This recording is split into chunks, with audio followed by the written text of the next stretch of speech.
Eto nga pala mga bossing ang itsura ng ire-restore natin o TJ. Talaga namang old style ang kalagayan nito ngayon. Ano pang hinihintay nyo? Tara na, i-restore na natin to. Pinakaunang step na ginawa natin ay binaklas ang buong body nito dahil papalitan siya ng bagong semi-stainless na body. Ang pangilalim at chassis naman ay lilinisin at iibahin din ang kasa ng makina at molye dahil may specific na kasa ang Tamiya na body. Eto mga boss ang proseso ng paggagawa ng bagong body ng OTJ. Panoodin nyo ito mga bossing, mabilisan lang ito.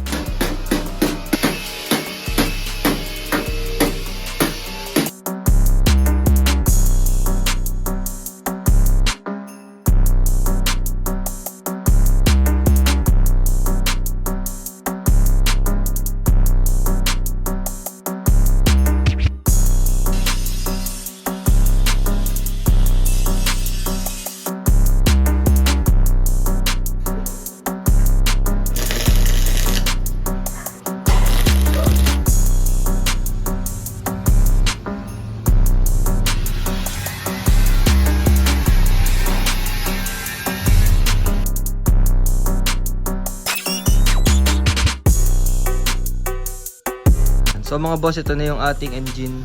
Yan, tinanggal natin yung mga pyesa niya. At ito na nga yun, no? Lilinisin natin yung buong yan. At pipinturahan. Tapos ito na nga yung nalilinis ko. Sa part na to dito pa lang. Dahil kanina, ang dumi-dumi niya, yun, no? Daming laglagan niya. Tapos ito, pipinturahan din natin ang kanyang transmission. Tapos binabaklas nga namin yung sa dito, itong manifold para malinis din. Kaso nga lang, papalitan na to kasi baak. Tapos papa-headers natin. Yan.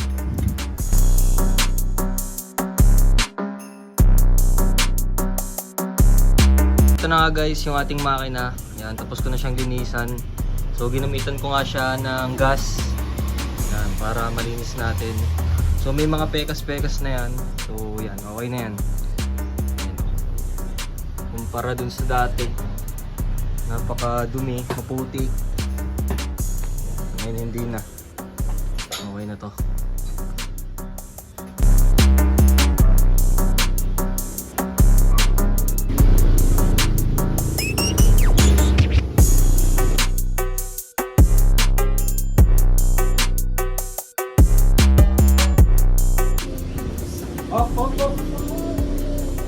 Yan, kakasana natin guys.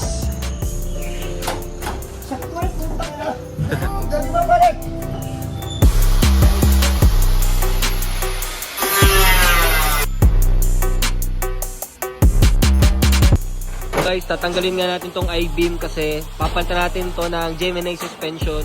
Yan. So yan, nakakating na to. Pati to. Ito yung kabila guys. So Gemini suspension kakabit natin.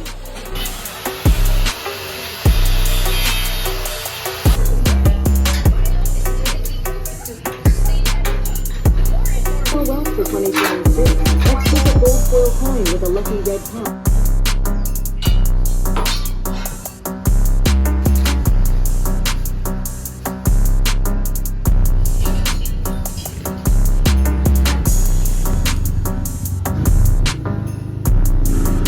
Nandito tayo ngayon sa pawiringan ng OTJ.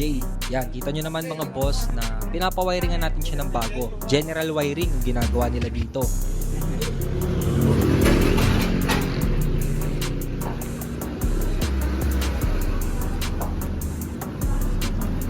Ngayon naman mga boss ay hihilahin natin to sa ating mekaniko. Hindi pa siya natakbo kaya papaganahin natin siya doon, kaya dadalhin natin siya sa ating mekaniko.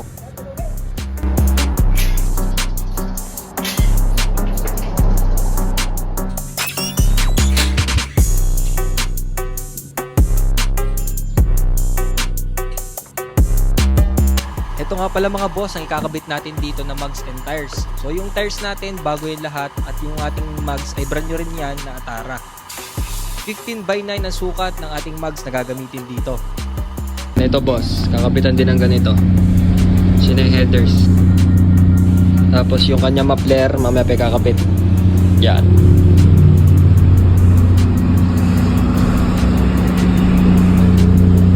Ito yung muffler. Bago.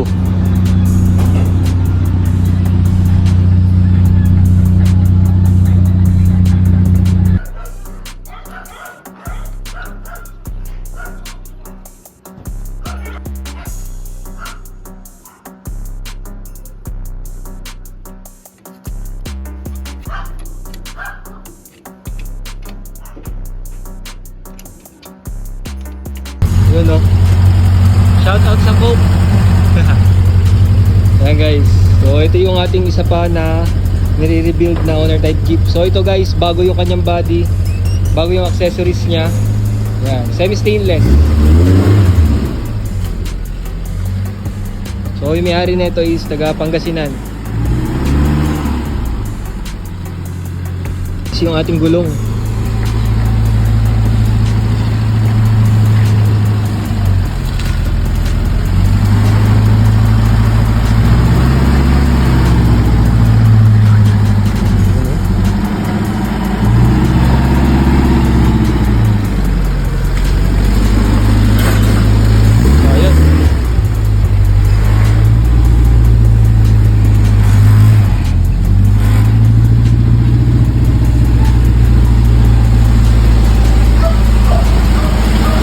Madumi pa siya ga.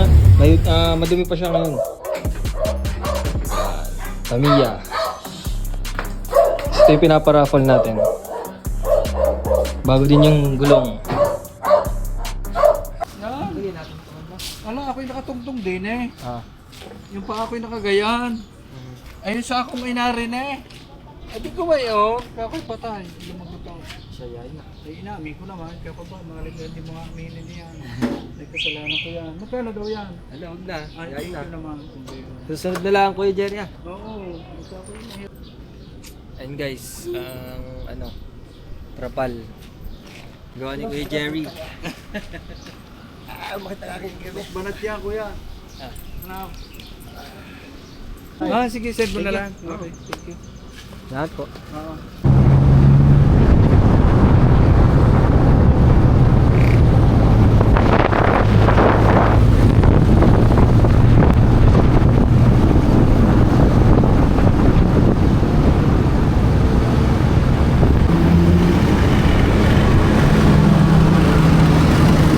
Kaliwa ka na dyan, oh.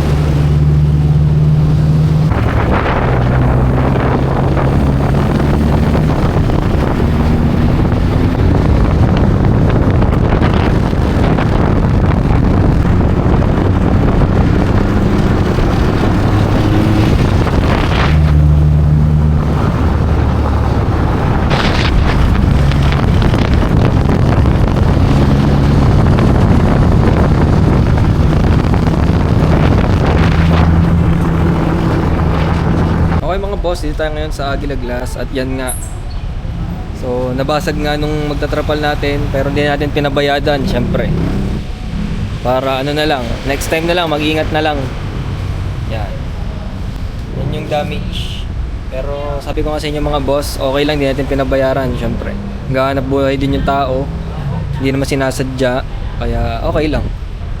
So sa isang araw mga boss, kukunin na to.